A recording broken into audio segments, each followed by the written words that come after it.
नमस्कार। आप सबको प्रणाम करता हूँ अपने यूट्यूब चैनल में।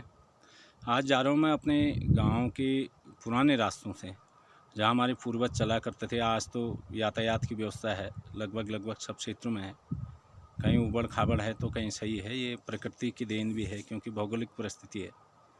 कितना आनंद होता था जब जंगलों से जाते थे हम बचपन में। जंगल के रास्ते जाते थे, पगडंडियाँ होते थे और उसमें भी भारी बोझ होता था, 50 किलो करीब लगभग, जो सामर्थ्यवान व्यक्ति होते थे वो ले जाते थे। आज आदमी 30-40 साल में ही बुढ़ापा का प्रकोप हर जवानी के ऊपर हो गया। जवानी अब जवानी नहीं रही, बुढ़ापा का आगाज़ हो गया नौजवानों पर भी। कारण क्या है? क्योंकि हमने मेहनत करना छोड़ दिया। अपने माटी, अपने जैसे भी हमारे खेत खलियान होते थे, उसमें मेहनत कोई भी नहीं कर रहा है। क्योंकि पुराने पूर्वज होते थे, बताया जाता था कि हमारे मल्लादानपुर, बिसलादानपुर या तल्लादानपुर से गरुड़ को जाते थे, गरुड़ सामान लेने के लिए। अल्मोड़े एक दिन में आना जाने का रास्ता था, बताते हैं जो पुराने पूर्वज थे। आज के दिन में हम 2-3 किलोमीटर चलना हमारे लिए दूभर हो गया।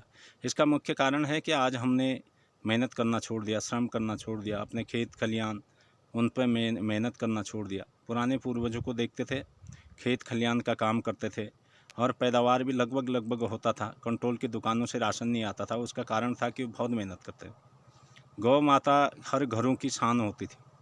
किसान आगे शादी ब्याह उसके लिए अगर रिश्ते के लिए जाते थे तो लोग उनसे पूछते थे कि नौकरी चाकरी के बारे में नहीं पूछते थे, तेरी नौकरी के है नहीं है, उसे मायना नहीं रखता था।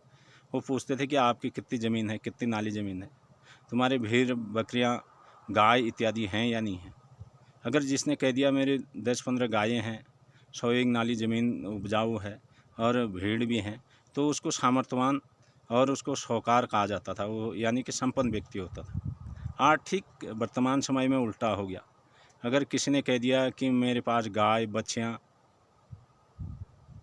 खेत, उपजाऊ खेत हैं, मैं कमाता हूँ, तो कोई भी अपने लड़की को नहीं देता। इसका कारण क्या है आप जानते होंगे, क्योंकि मेहनत करना कोई नहीं चाहता था। पुराने समय में जिसने कह दिया मेरे गाय बकरियां भेड़ पालन नहीं है करके, उसको अपनी लड़की कोई नहीं देता था। हाँ ठीक उल्टा है, जिसके पास गाय बकरियां इत्यादि नहीं है तो कह रहे हैं कि हाँ ठीक ठाक आदमी है, संपन्न आदमी है। ये समय की गति है, समय परिवर्तनशील है, समय के आधार पर ये सब कुछ हो रहा है। आप ये देखेंगे, क्योंकि खेत खलियान वीरान पड़े हैं। यहाँ के लगभग जंगल पूरे हो गए, यहाँ जंगल।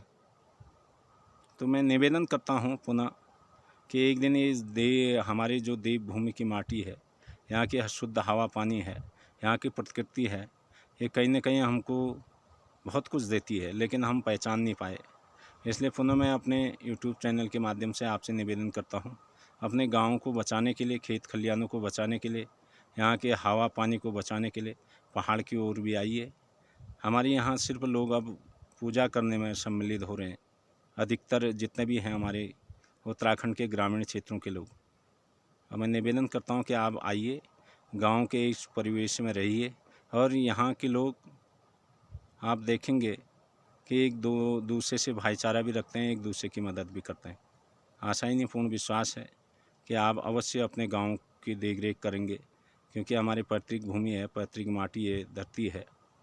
तो इसलिए क्योंकि आज यहाँ बाहर के लोग तो हमारे यहाँ जो है आ रहे हैं, खरीदे हैं ज़मीन, लेकिन हम ज़मीन को बेच के जा रहे हैं। एक दिन ये ज़मीन हमको कहीं न कहीं दूभर होना पड़ेगा इस माटी से, इस ज़मीन से। इसलिए निवेदन है, अपने क्षेत्र में आइए और यहाँ के जो है प्रकृति का आनंद उठाइए। नमस्कार।